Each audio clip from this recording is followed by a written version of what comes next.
I was literally walking between dimensions. Like, I was experiencing contact from elementals, from cryptids, from interdimensional beings, from angels. All kinds of beings were contacting me all at once. They were just one day like, here you go. Here is millions of years of cosmic history. And we're just going to give it all to you right now. And you got to figure out what to do with it. But I know in my heart, this is what I came here to do, is to transmit the history, help people understand where we really came from and remember their sovereignty and their connection to unity consciousness and integrating all the parts of themselves. Just a big soul retrieval mission.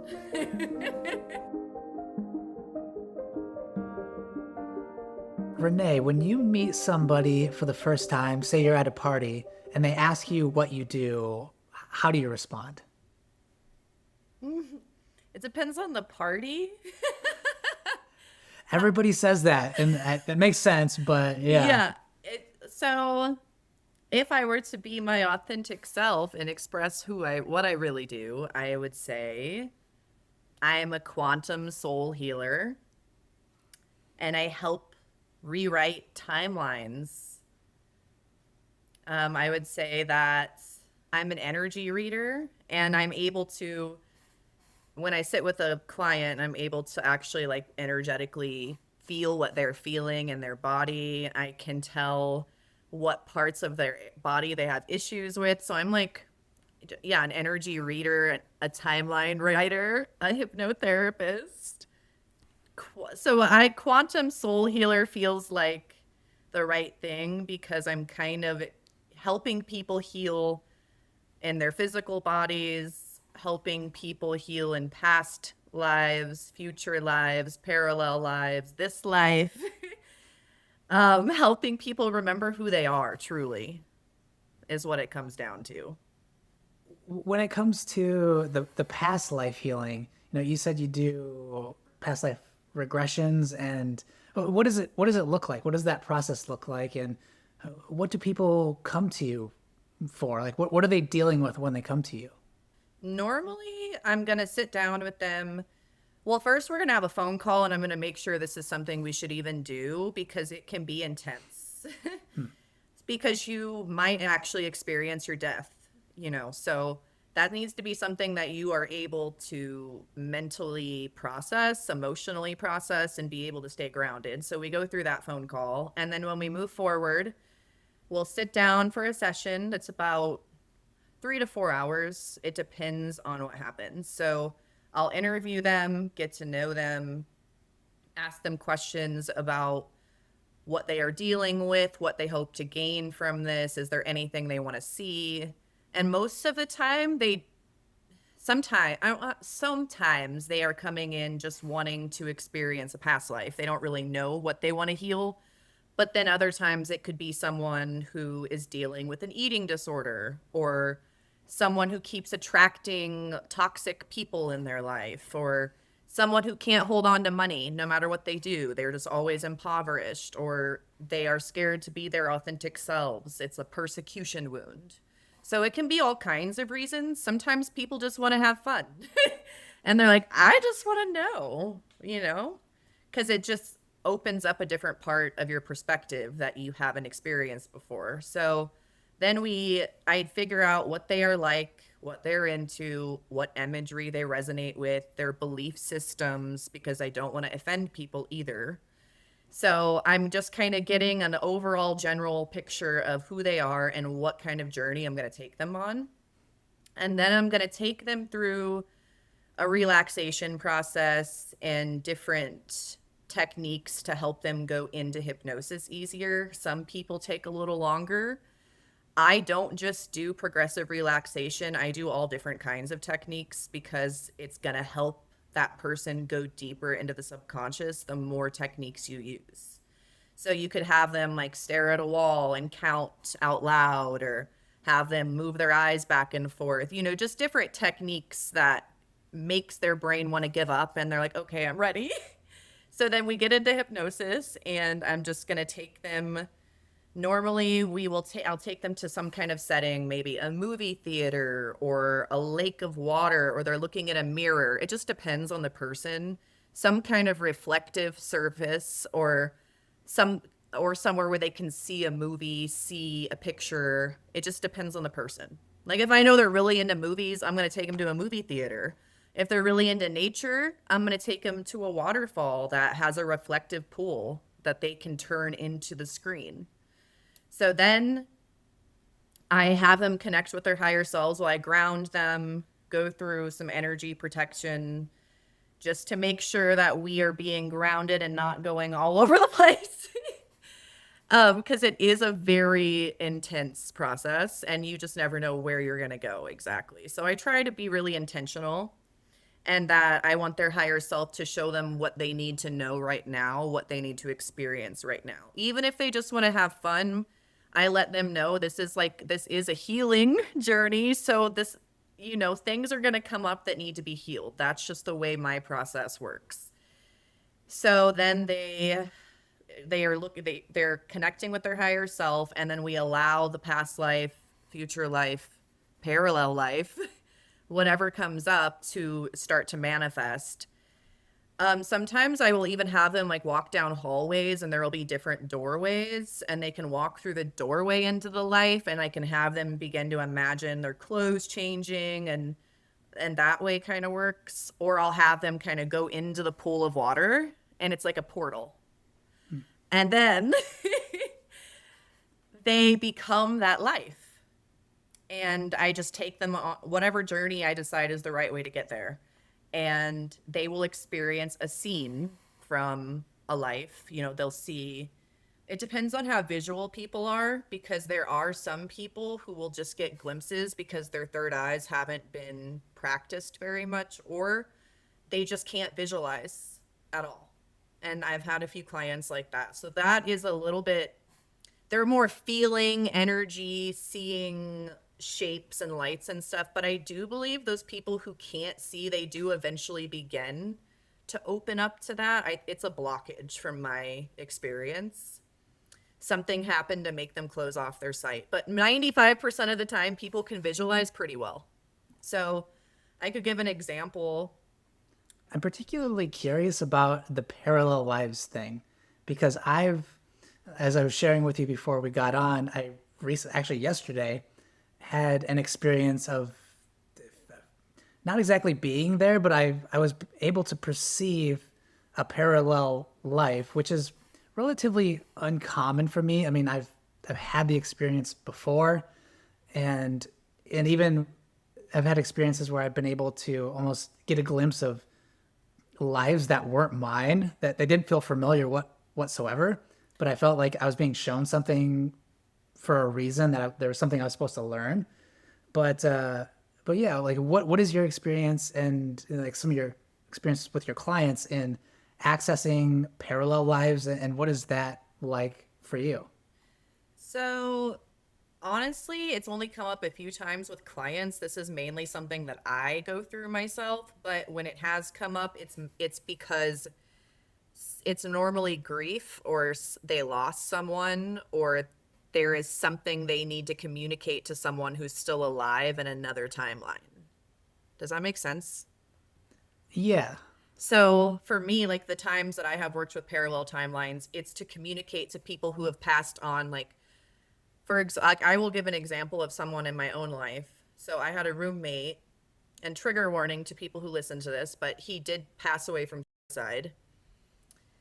I had a lucid astral experience where I was in another timeline, where I was in the same house. My roommate was alive still. And it was like the same world that I live in now, but things were slightly different. It was like I had jumped in to the body of me in a parallel timeline where he hadn't committed suicide, but he was pondering it in that lifetime. So I ended up talking to him and letting him know, I am from a timeline where you died. Like you just died.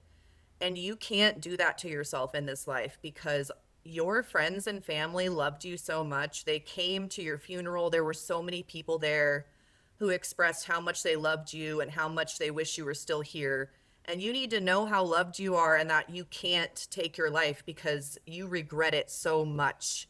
His ghost was bothering me in my timeline because he was like, damn it, why did I do that? He was mad at himself. So it was, that is the kind of stuff where I like the kind of timeline rewriting that happens. So whatever, for some reason, I was needed to go there to help him not to do that. And it helped. He believed me. And so this is the kind of work you can do with clients, is not to prevent suicide, but to communicate with loved ones the kind of messages they need to give on, or like give them some kind of closure. I feel like it's a beautiful thing. And it's happened to me with several other people in my life who have passed, where I've gotten to meet them in a timeline where they're alive still and talk to them. But I'm aware that I'm not from there every dream that it happens. It's not like I'm lost in that world. I'm aware that I am visiting a timeline that is not mine.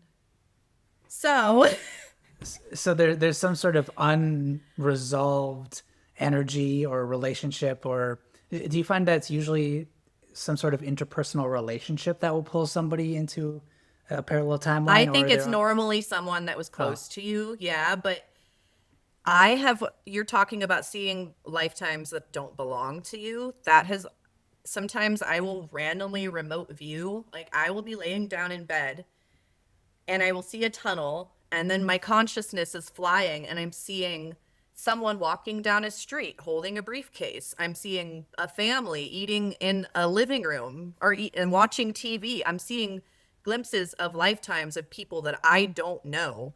So that could be something that's happening to you where you're like, you might be traveling, because when I travel, I will see, it's like my consciousness is able to witness, it's my astral body, I think, flying through the planet or something. I don't know if that's ever happened to you.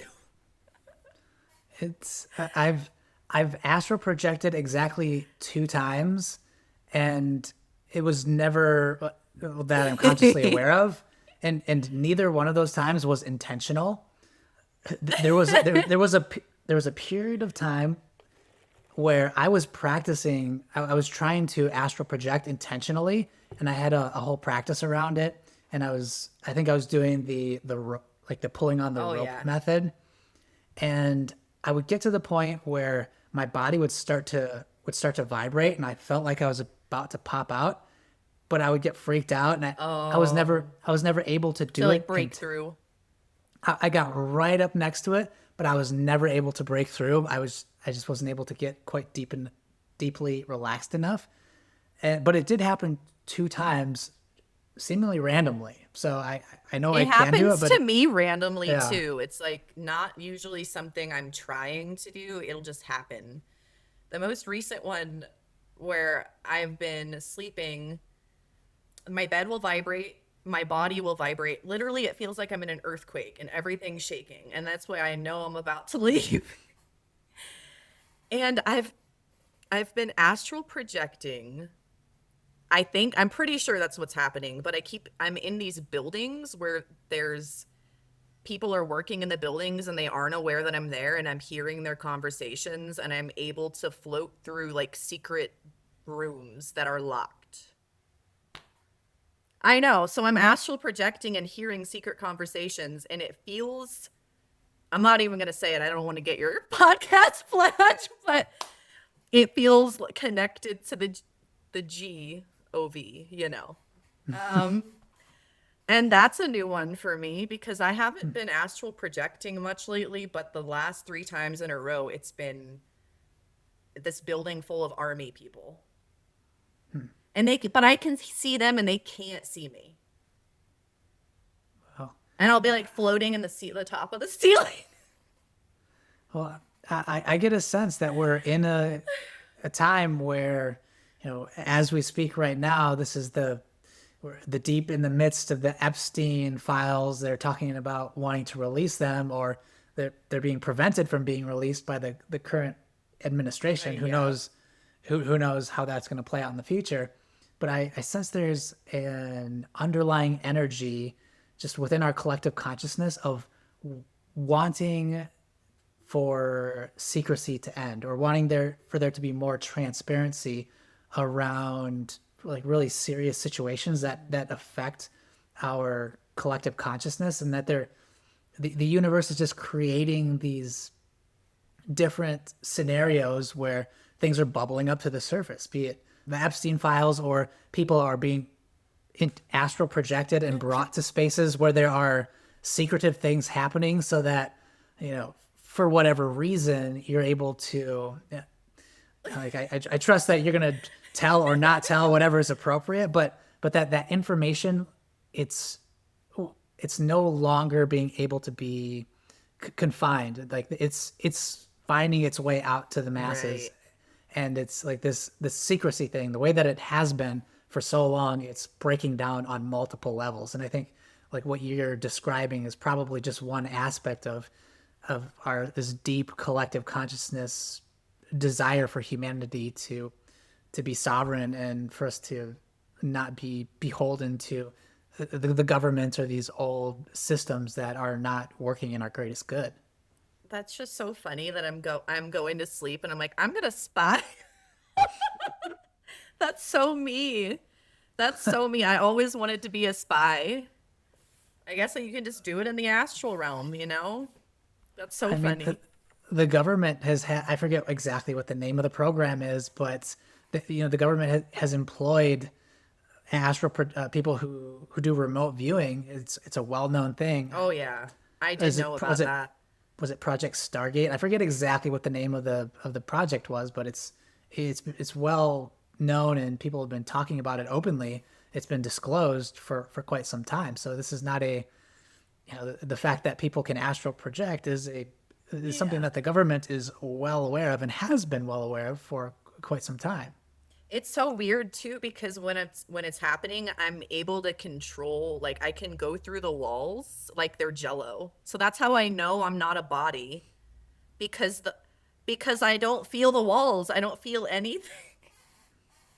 So that's been kind of cool. That's been kind, but I'm not like consciously remembering a lot of what I'm seeing. I think I must be subconsciously storing it, maybe because it's probably something intense. So that's been the kind of stuff that's been happening to me the past 2 weeks. Is like, for a while I was not experiencing this stuff much at all. Like for a few years it kind of stopped. And then the past 2 weeks it's just been so much contact, so many downloads, the universe communicating with me, feeling like I'm like stepping back into putting myself in a more public eye because I've been just hiding in the shadows for a couple years. Except on TikTok.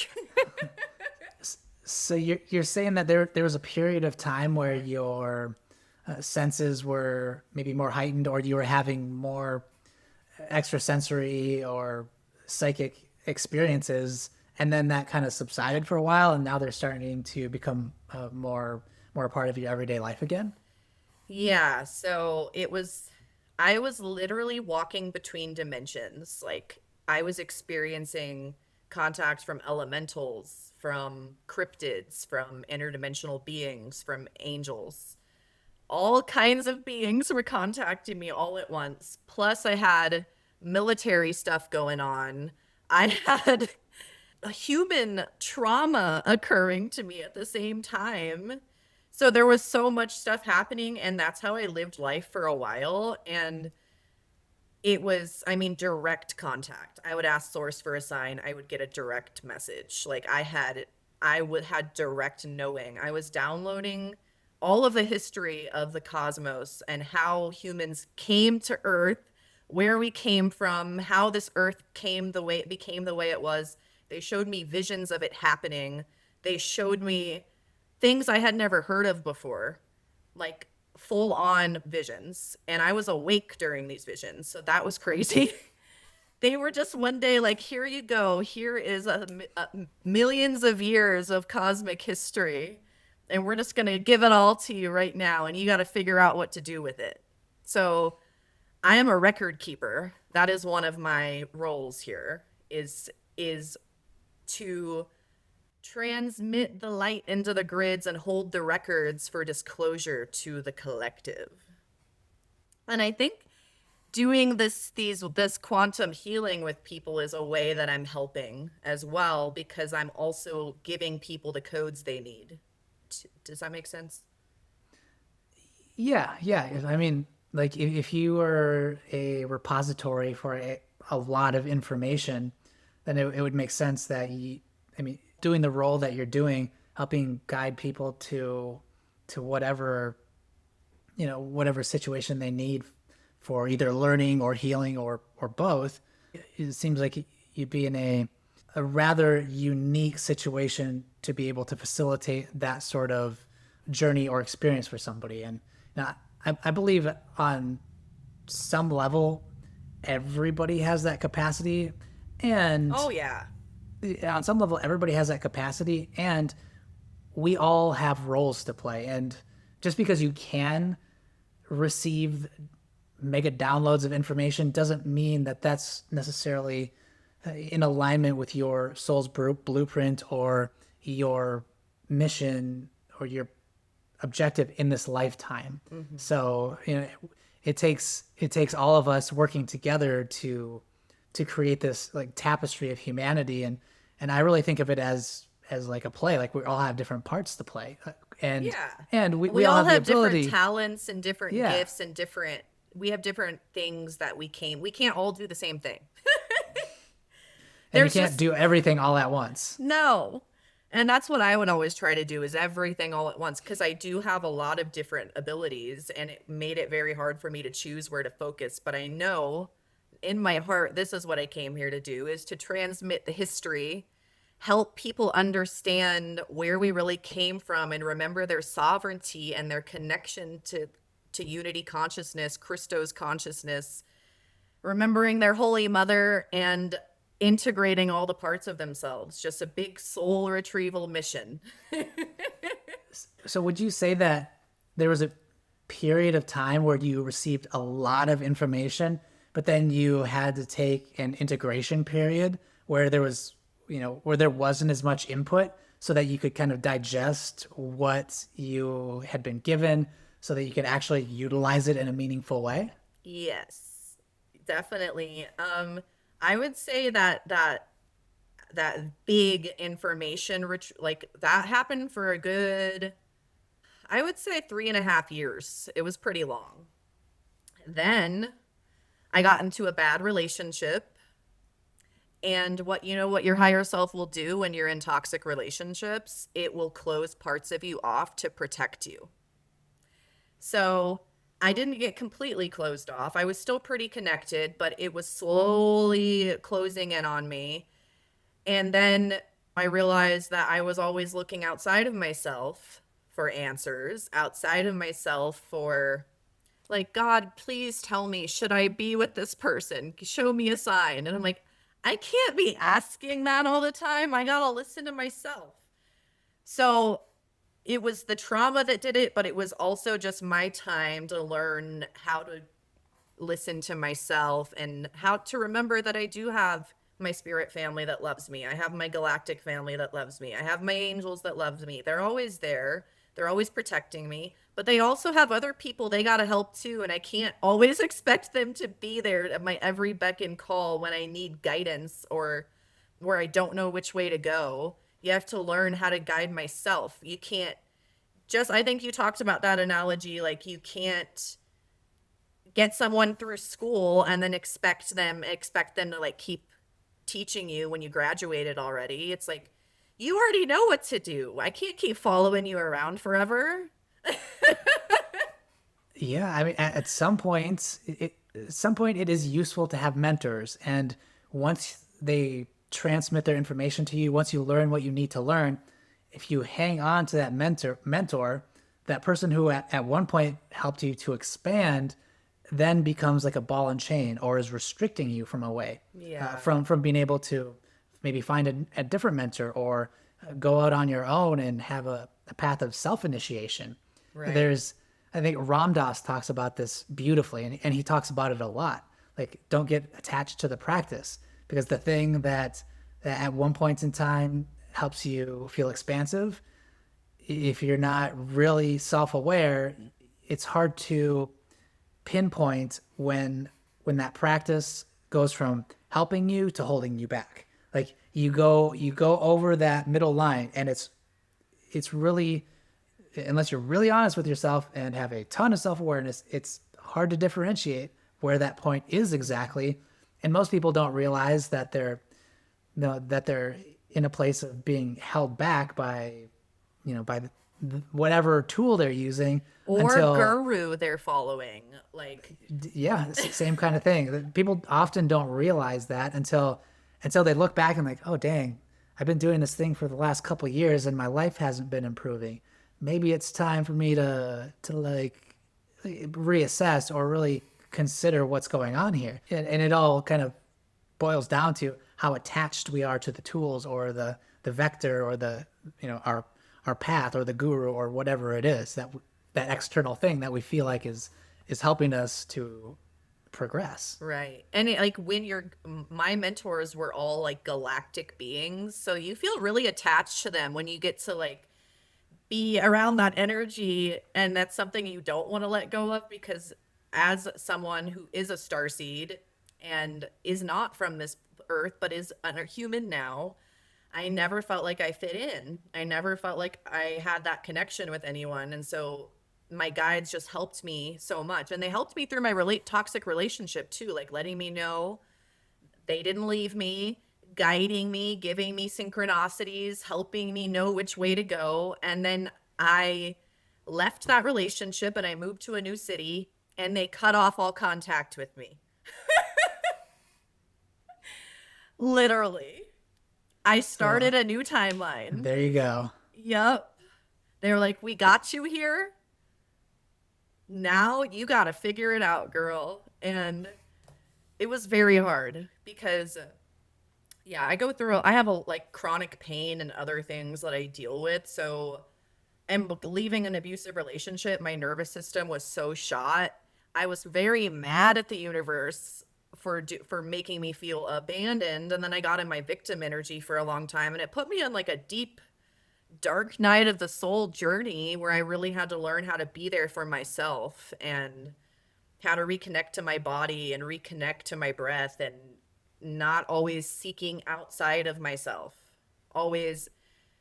And that's where I get like so apprehensive with all these channelers and stuff too, because they're always seeking, and you don't know what else is seeking you out there. You don't really know where your channel's going, because we're more powerful than people know. They're tuning into all kinds of weird shit.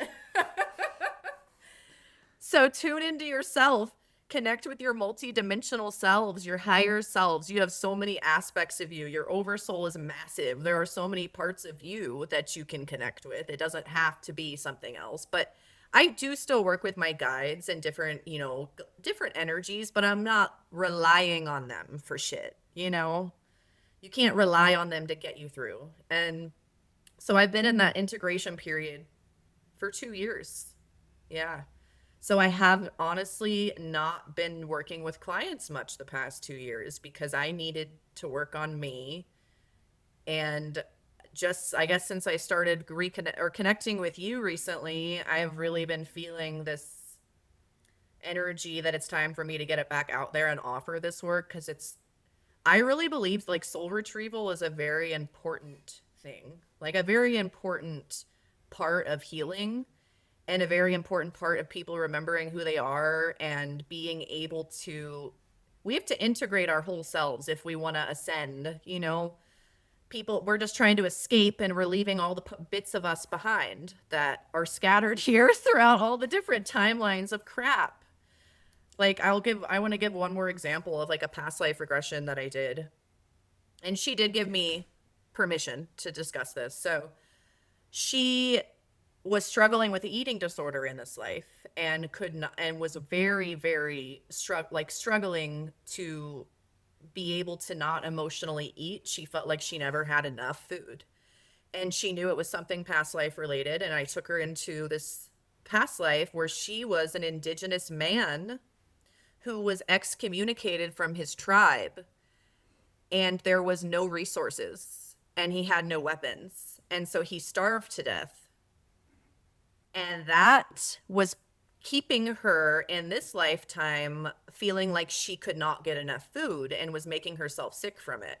And so we healed that part of her in that timeline, and it really did help her in this reality. And so just things like that, like your past life could be doing so many things to you that you don't even realize is connected to your past life. Or it could be I mean, it doesn't have to be an illness. It can be, just feeling insecure or feeling like you can't use your voice or your knee hurts all the time and you don't know why and you never did anything to your knee. So, Birthmarks. yeah, that's another cool one. I have a huge birthmark. So when they gave me all those visions, they showed me when I lived in Atlantis, and I was a mer person that lived in Atlantis, and they showed me when Atlantis fell, and there was like fire from the sky, but also they don't talk about how the Titans came out of the ocean during the fall of Atlantis and crushed everything at the same time. So we had destruction coming from the ocean as well as from the sky. And I have a huge birthmark in the center of my, like in my inner thigh that's about this big. And in that vision, they showed a piece of shrapnel from a building going right through my middle, exactly where the birthmark is. And after that happened, some triangle, like freckles in the shape of a triangle, an upside down triangle appeared on my birthmark, which represents water. I thought that was weird.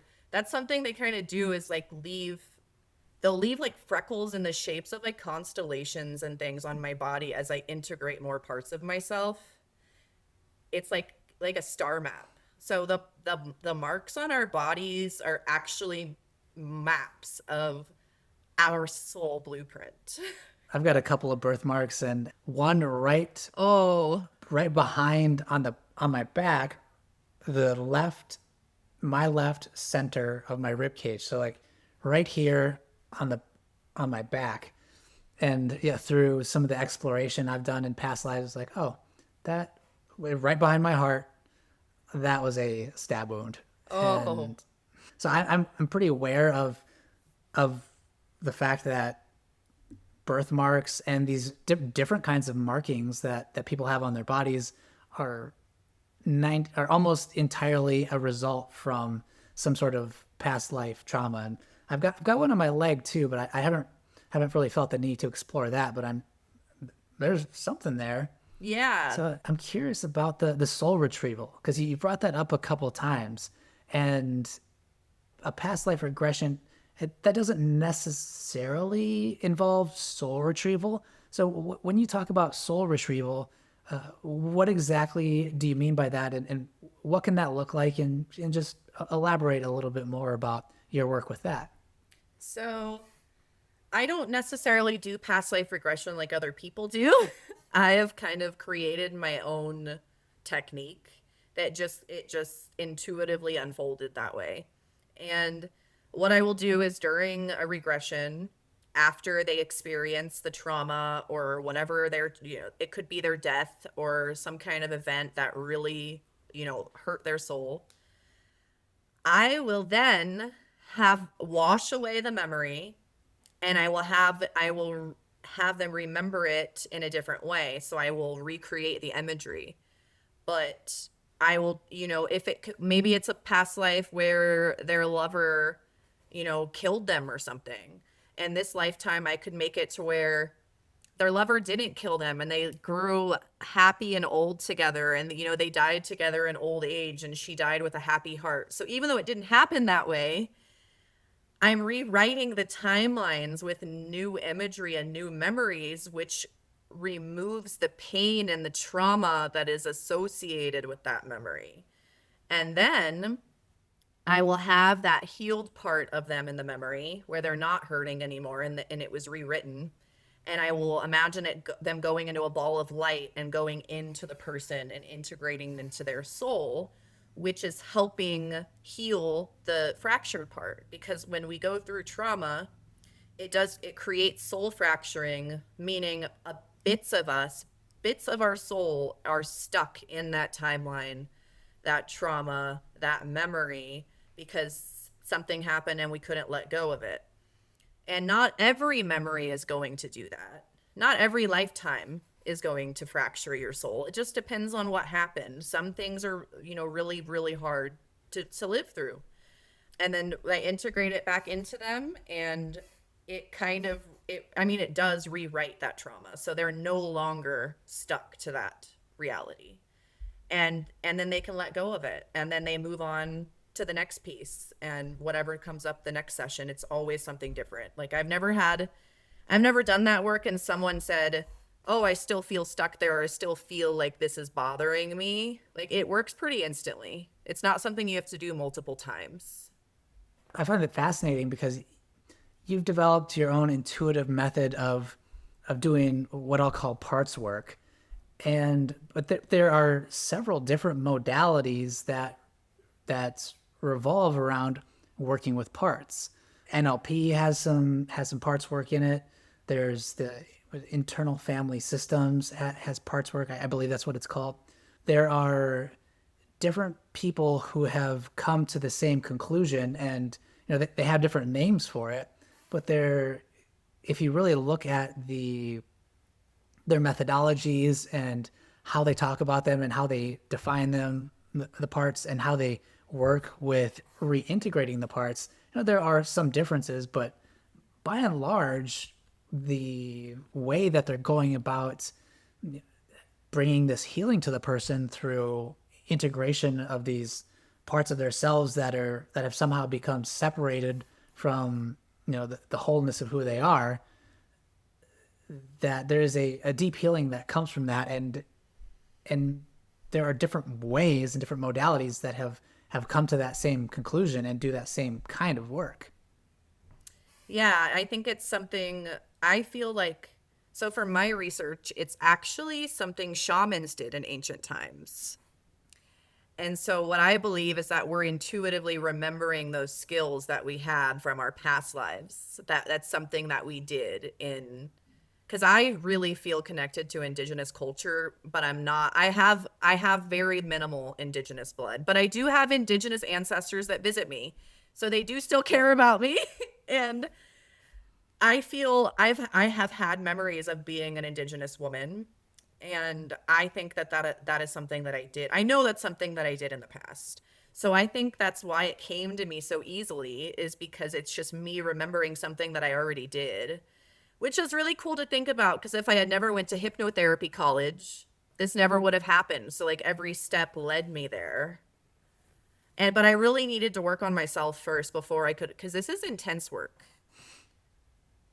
And it is a lot on the practitioner too. I'm an empath, but even with extensive protection techniques for myself as an empath, you still do pick up some energy. And I'm a transmuter, I'm an alchemizer. So that's something that I do. I transmute energy for people, for places, for the grid, for the planet, for the collective. That's why I'm in pain all the time. So I have to be like, it's like one session a day kind of work. Not something I would want to do 2 back-to-back sessions for sure. When I was facilitating psychedelic ceremonies, there's this kind of running joke amongst the group of facilitators. We called ourselves like the kidneys of humanity. Like, we're just on some level, yeah, you're right. There are practices you can do. Energetic hygiene is super important when you're in that role and you're working with people who are coming into a space that you're curating and creating for healing. Like, yeah, there's like, you are responsible. We are all responsible for our own energies. And no matter how much, how many practices you have, there is always going to be at least some shred of energy that you do take on. And that I believe that it's, on some level, you could look at it as burdensome, and you could look at it as like just kind of taking one for the team, or like, I wish I didn't have to do this. My perspective of it is that when we take on somebody else's energy to either transmute or alchemize in some way, that is also alchemizing and transmuting something that is within us. So like, we receive healing by we, the person who is taking on external energy, like when you learn how to remove that and heal that, it's not only that external energy that you've taken on, but there is also an aspect of yourself that gets healed in some way. So even though it was a lot of work and there were times where it was not fun and unpleasant, as you said, like sometimes physical aches and pains that Yeah. didn't feel familiar to me, I always try to look at it through the lens of, okay, there's something for me to learn in this. I may not be consciously aware of what this is, but I trust that I'm being healed in some way from this as well.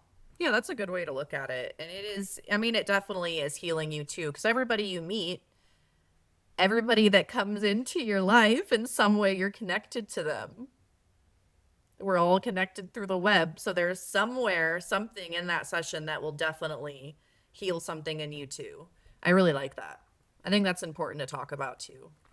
I'm really curious about your perspective of our galactic or the history of humanity.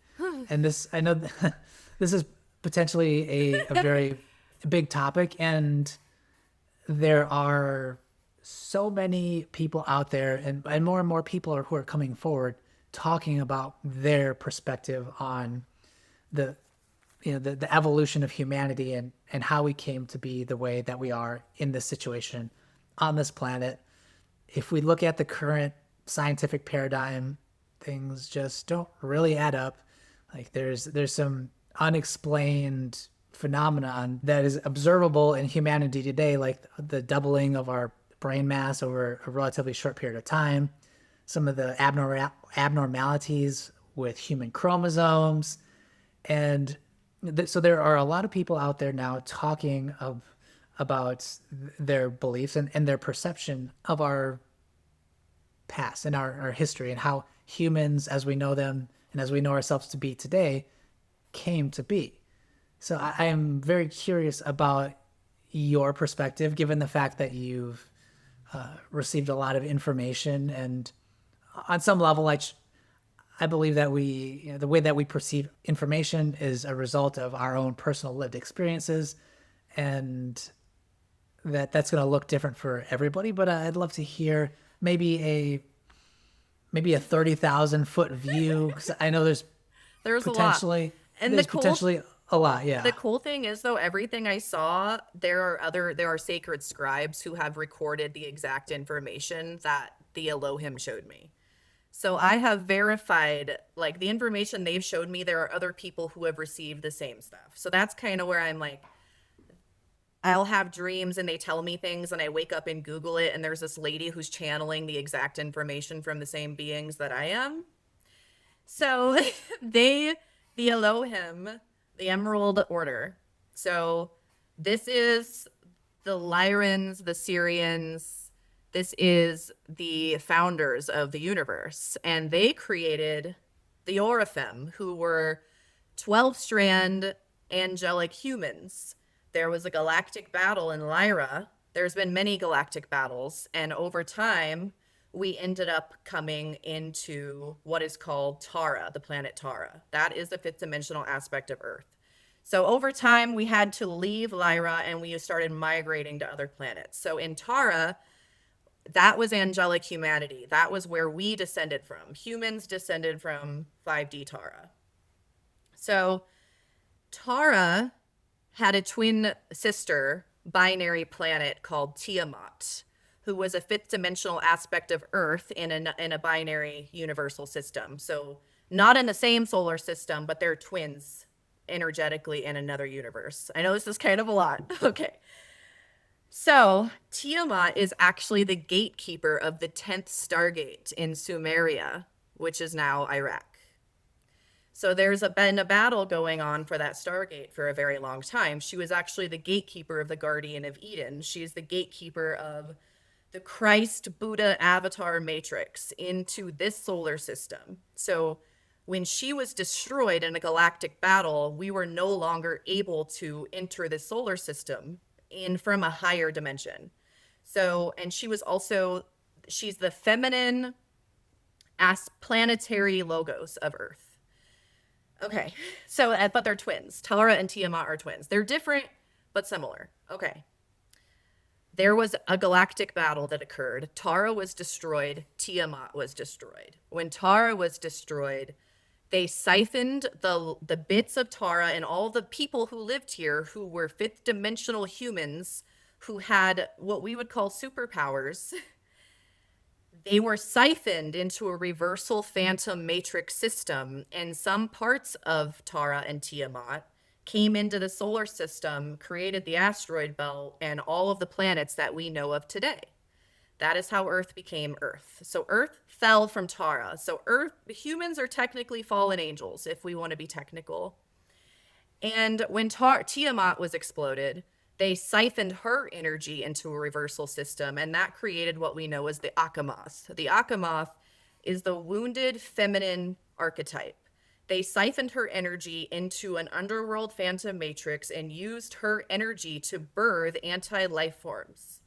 So these are called the moon chain lineages. So this is all connected to the moon and fallen lunar energies. Okay. Tiamat was destroyed by Marduk, the son of Enki. They were Anunnaki.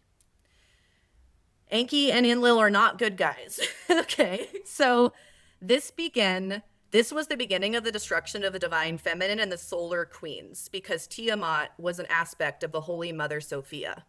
So this began the fall of the divine feminine and the inability for embodied divine feminine to incarnate in the solar system because everything was reversed on itself.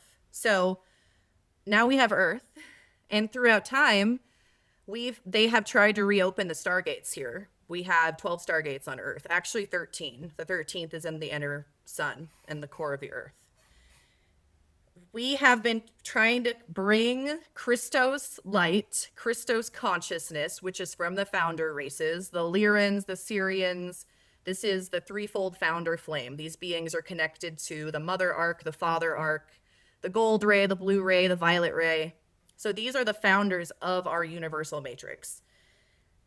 So they sent indigos and starseeds here to it's called the Covenant of Palador. So we are actually recovering the lost souls of Tara, because the souls of Tara are strewn through this earth. They are inside people, they are inside the grids, they are inside the miasma of the earth. They have been stuck in the grids, and then when you take into account all the genocide, all of the wars that have happened in the ley lines, that was strategically placed to block the grids so that the stargates cannot be activated. So there are the indigos and the starseeds who are carrying the Emerald Covenant. They are carrying the threefold founder flame within them, the 12-strand Orifem DNA blueprint, the original angelic blueprint.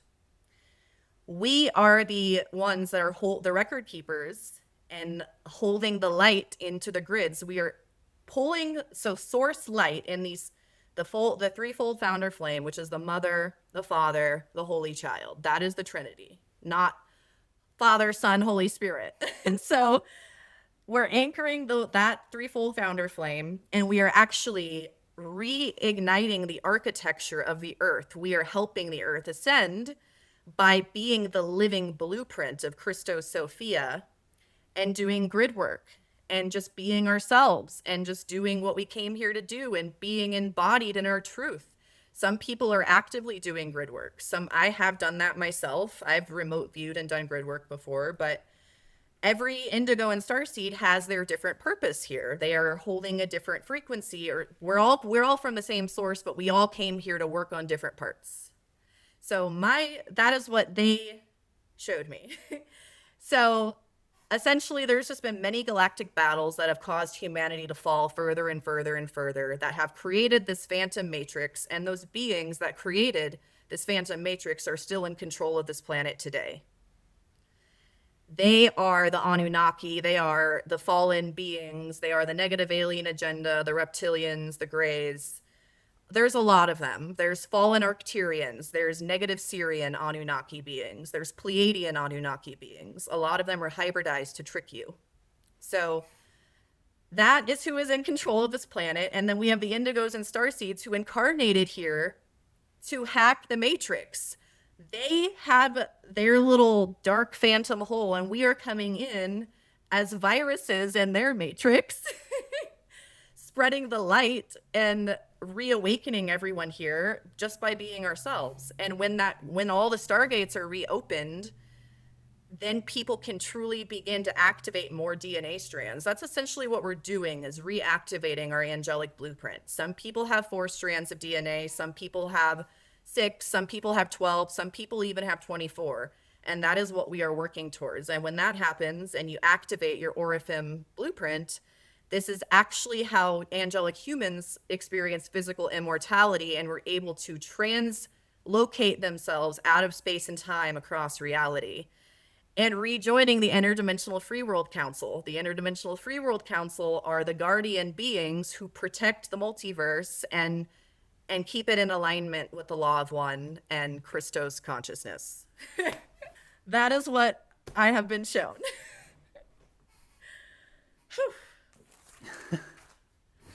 That was a big stream of consciousness. Whew. Yeah, there's potentially a lot there, and I'll just be completely honest. Like, a lot of that went over my head.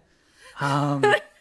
And I'm just kind of sharing kind of how that landed, and it, like, none of it feels wrong or incorrect or incomplete, and it's just like the language that you're using, like, other people might use different language to explain the same sorts of things or the same sorts of archetypes or the same sorts of systems. I think that's one of the things that is potentially really confusing to people when they hear something like what you just shared. Yeah, that was definitely that was a download from a higher realm. That was not me consciously speaking. So that was like me not taking a breath and just like, whew.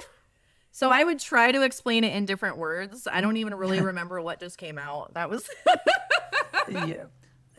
Well, I think so. one more thing I have to say before you say anything else. The soul retrieval part. Okay. So the lost souls of Tara, but also Tiamat and Tara, they were goddesses that were exploded. So all of their parts are strewn all over the place. And this has happened to many other beings where they were planetary conscious bodies that were exploded. So the soul retrieval goes just beyond human souls. We're actually retrieving parts of embodiments of the Holy Mother and Holy Father that were destroyed in galactic battles. So that is why I feel like the soul retrieval, because there are bits of them inside a lot of us.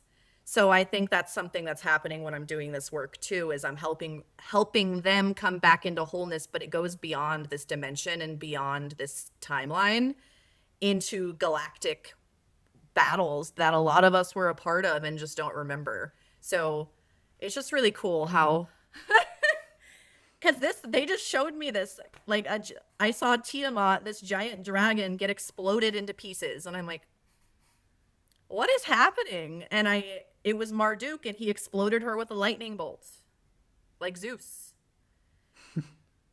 Yeah. I mean, from my perspective, and I've listened to a lot of people talk about our ancient history and their different theories and different perspectives on how we came to be where we're at today, what's happening on a multidimensional level, like some of the things that you were talking about. There's potentially many different ways and different kinds of language that's used to Explain describe the same thing. the same sorts of processes, and on different levels. Like the first thing that kind of clicked was, I've heard Rudolf Steiner in his work. He didn't believe in like that humans were made by extraterrestrials. His belief, in paraphrasing this, was that like humans descended from, like, we materialized from a higher dimensional plane of Earth. So it's not like we were brought here, but we just kind of materialized here. And that the Ascension is us dematerializing again back up to that higher octave or higher plane. That's that Earth. Translocation that I was talking about. Yeah. So on a basic level of how he perceived, like, how humanity became incarnate on Earth, and what you shared, there's some overlap, and I think that's to anybody who's listening and who has listened to a lot of this sort of material. It's like you notice, like on one hand, like, there's no way for me to confirm or deny. I haven't had the download, so it's like I'm just listening as just as an observer and just taking it in. And it's interesting that there is overlap between what you just told me, which I've heard aspects of that before. I've heard it explained in similar ways, but there is overlap in different systems, in different ways of thinking. So on some level, I feel like there is a lot of truth in that. On a conscious like mind level, I'm just kind of drooling. I'm like I kind of don't consciously understand like what you're What I saying. just said. We'll have And to, we should do another video where I explain all of that like more in depth, because it's important for people to understand the threefold founder flame, because that is how we activate our Christos light body. That is how we activate the 12D kundere within ourselves. So that is the Orifim angelic human blueprint that we are trying to ascend into, that all the indigos and starseeds hold the blueprint for. So we have the ability to ascend into something that is unfathomable for us. And that's what's happening, is we're upgrading our DNA and remembering that those flames within us, the Holy Trinity. So it is information that isn't as widely shared. It is something that I had never heard about until I started getting these visions. And then I found some teachers who do teach about these topics. And one is, her name's Aishayana Dean. And she writes all about the Emerald Covenant, all of the races that created humanity, where we came from, like all of this stuff. And then there's another one named Lisa Renee. Lisa Renee, I don't agree with everything she teaches, but not every teacher is going to teach the things that, you have to pick what resonates with you. She teaches that serpents are evil and all the lunar goddesses are evil, and I don't agree with that. I think that there are lunar goddesses that were chained to the moon and had to do things against their will. It started the breeder program. Essentially, when Tiamat was destroyed, it started the forced breeder program with divine feminines, which has been occurring for millennia. It's still occurring today to us until you wake up and you're able to break free from that. But it's just, yeah, it's an important topic because it is affecting many people in many ways. There are many agendas occurring all around us that we aren't even aware of because you're asleep when it's happening. And it's interesting. So there's a lot, but that stuff gets a little darker. It's a little darker, and that's the more the side of the galactic battles and the warfare that's been happening.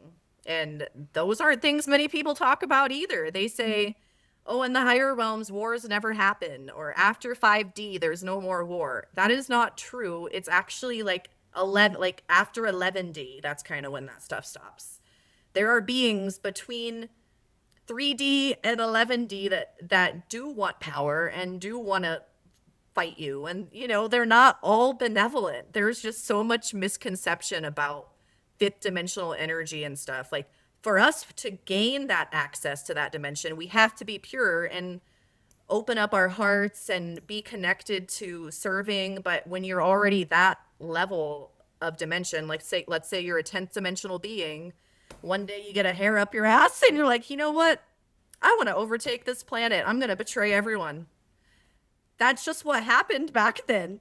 Beings would decide they wanted more power. So that perfection, or that perfect state that people think exists, it's really only in 12D and higher. And 12D is where the God worlds begin. And that's where form doesn't even have a form anymore. They're just shape-shifting sheets of light. They don't even have bodies. So there's just a lot of misconception on TikTok. Well, yeah, I would say probably any channel, yeah, YouTube, Facebook, or, Instagram. Like, I mean, even like things like the Urantia book and. Oh, I never read that. I mean,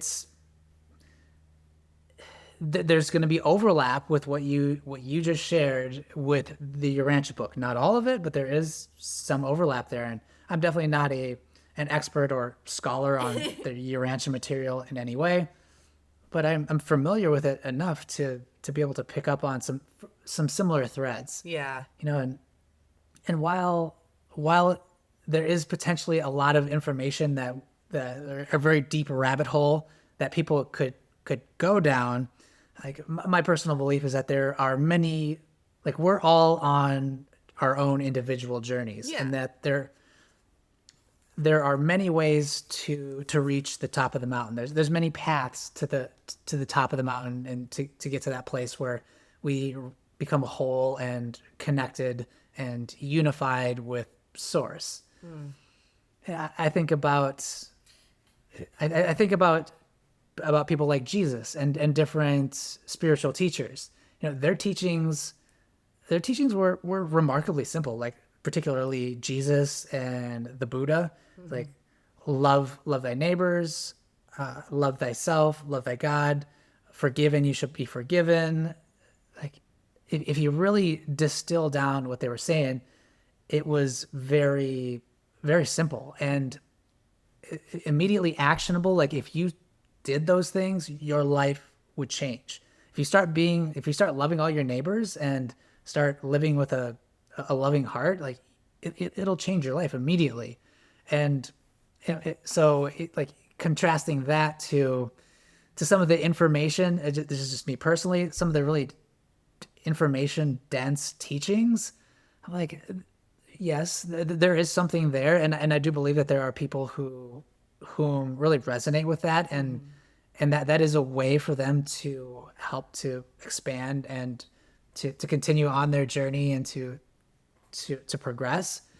And I also think that there's a subset of souls and individuals, maybe like myself, where simplicity and just like maybe that stuff is true, maybe it's not. On one level, do I really care? Like if I'm doing the things that are improving my life, like Yeah. and I'm having a positive impact And on. that's why we've all came here to do Yeah. something different, because I came here to spread the history and the records and to let people know where we really came from, because I see where you're coming from, but I also don't believe that buying into fake paradigms and false programming is going to help us get there either, because I know that there are soul traps that occur that can keep your soul in reincarnation loops. And so that's kind of where I'm coming at with it, is to help people. They don't have to believe me. They don't have to believe what I'm saying. My truth is my truth, but I know what the Elohim showed me, and I know that it was for a reason, and that they are prodding me to speak this truth, and that the people who need to hear it will hear it, and the people who are connected to the covenant of Palador, to the fall of Tara, to the fall of Tiamat, it does affect their lives now. It affected my life now in a very negative way. And if I hadn't learned this information, I wouldn't be who I am right now.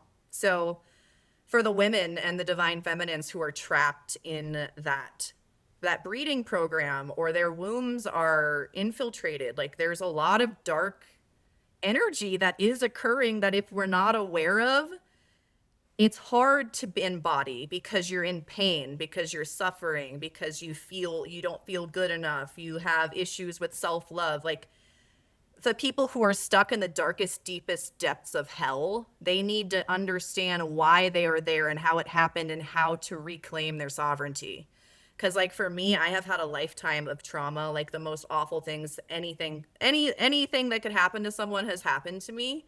So I think I'm more speaking to those people who are going through that dark shit, who are being preyed upon by narcissists, who have been sexually assaulted, who are stuck in addiction, who are stuck in self-hatred, who are stuck in denial of their divine feminine power, and reminding them who they are and why these things have happened because of who you are. They've happened because of who you are. And so that remembrance that like, oh yeah, this is who the fuck I am. These things don't have to happen to me. I can rewrite my timeline. I can reclaim myself. I can say no more.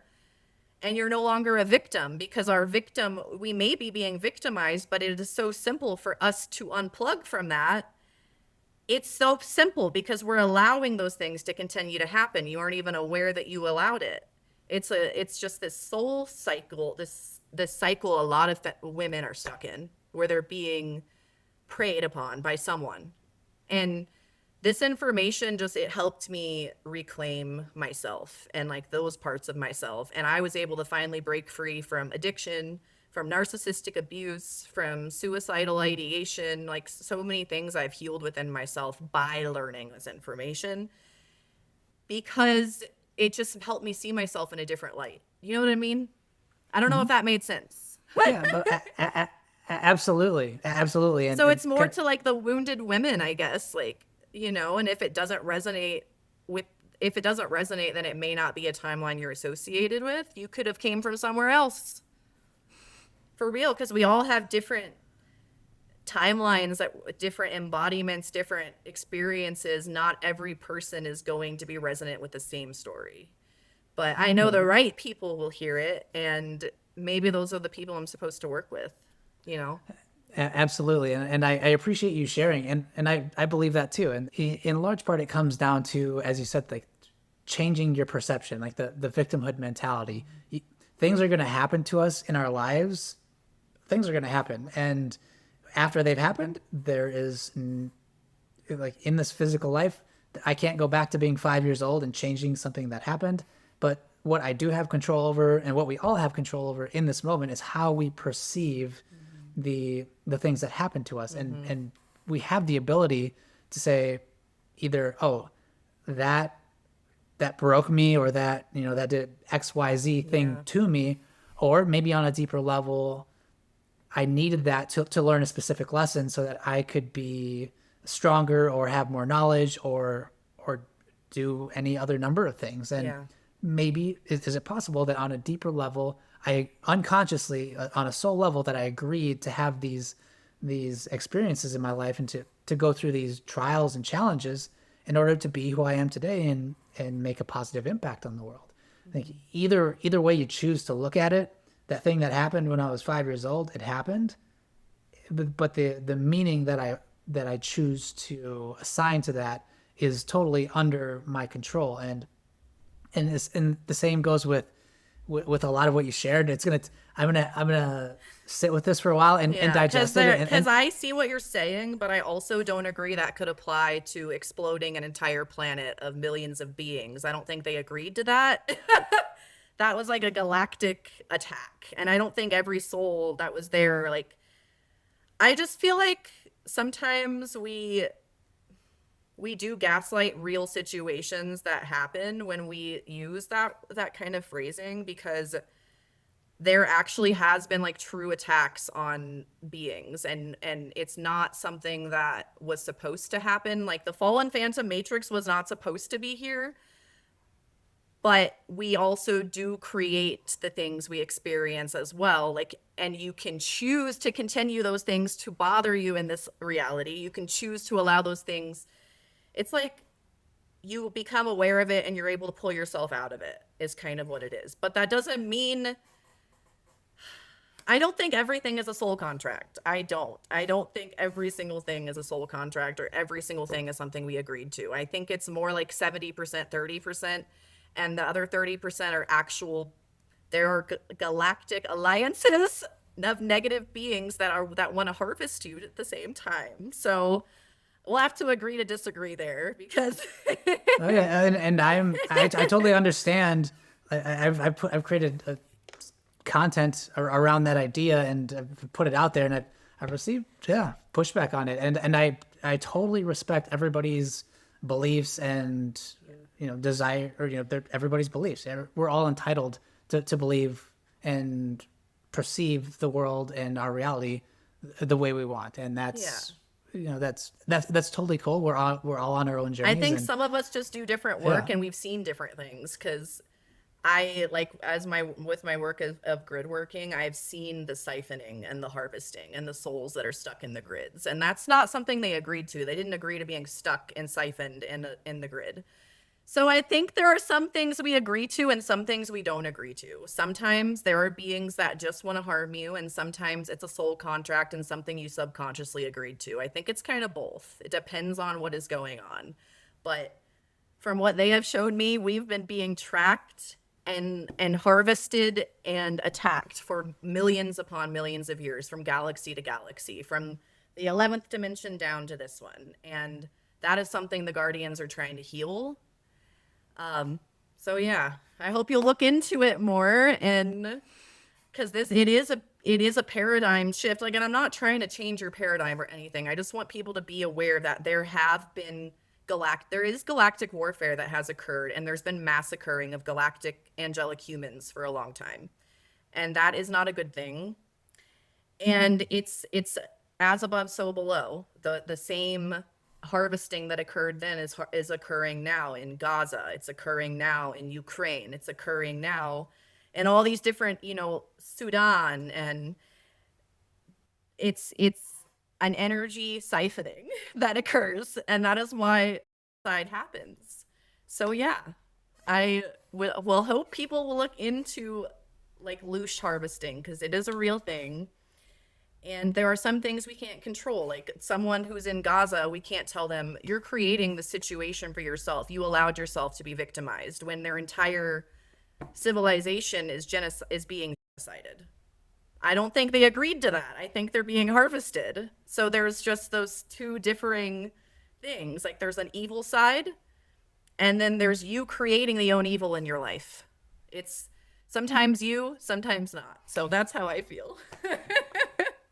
You shared the experiences that you've had and the information that you've been given and your perspective. I really appreciate your willingness to share something that I know a lot of One more people thing. are I gotta say one potentially more thing. not, or potentially hanging on to and holding back on. So I respect that a lot. The other thing too, I do believe the bad things that happen to us, we can grow from. That's another thing. Even if I do believe sometimes there are negative, nefarious, archonic, demonic entities that want to harvest you, you can also choose to reprogram your life, unplug from that, and you can learn a lesson from it, learn better boundaries, learn your power. Because when I learned my sovereignty and my power, negative archonic energy stopped messing with me. I'm not gonna say that I've not had like any kind of negative energy since then, but it's been about 6 years since I've had like a truly like scary experience happen to me. And before that, it was since I was a small child, I would have negative entities. So it made me turn away from my powers for a long time, because I thought everything was scary, and that being a psychic was scary, and that if I was a psychic, it was just gonna attract scary things, because I didn't know what was happening. But I really do believe that like all the bad things that have happened to me did get me to where I am today. And they have taught me lessons, and I have grown, and I am thankful for those things. But I also, there are some parts of history that I see differently. So I'm kind of in between, like it just depends. And it's all about what we learn from what we go through, and how I try not to look at myself as a victim, even though I'm talking about galactic history and soul siphoning and, all of these things. They did happen. It did happen. And I can choose to unplug from that matrix. I can choose to leave that soul harvesting cycle. It's that simple. You can just be like, no more. I don't want to do it anymore, and I'm done, and it stops. It's that simple. So it's like we forget that we have that power, and then they program us and mind control us, and so we're subconsciously consenting to it. Does that make sense? We're subconsciously consenting to shit because we're sick, we're full of antidepressants, or we're overstimulated, we're all impoverished, and our brains and our consciousness aren't functioning the way they should. So things are happening to us that we don't even say anything about, because people are so lost in their own little world. They're unaware of all the things that are going on. If people would just say no, the world would be a different place. It's really that simple to stop these things. So I don't want to put fear into people. I just want them to be aware of our history and like why the world is the way it is. But we do have power to say no. We do have power to stop these things. We do have power to unplug from those agendas. It doesn't have to keep happening. It's all up to you in remembering who you are and saying no. It's that freaking simple. I wish.